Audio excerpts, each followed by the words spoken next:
Sa loob ng mahabang panahon tayong nangarap. Tayong nagsikap na bumangon at umahon sa pagkalugmok.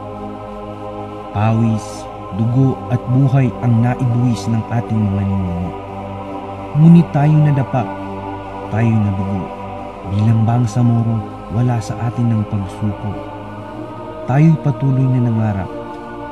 Isang pamahalaan na matuwid na namamahala. Isang pamayanan na masagana at mapayapa. Mga bata ay nag-aaral, kalusugan ay natututukan, lahat may kabuhayan. Wala pa tayo sa kalagayan na yan, ngunit naniniwala akong yan ay ating makakamutan.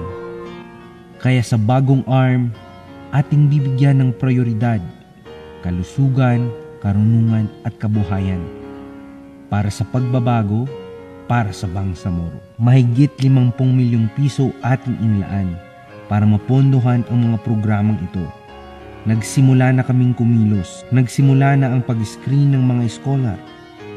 Nakapamahagi na tayo ng medical assistance at inaayos na ang programang pangkabuhayan. Hindi ito pangako, ito ay ginagawa na natin at patuloy nating gagawin.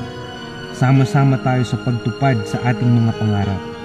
Para sa iyo, para sa mga anak mo, at para sa buong Bangsamoro. Ito ang mensaheng ni Mujib S. Hatangan.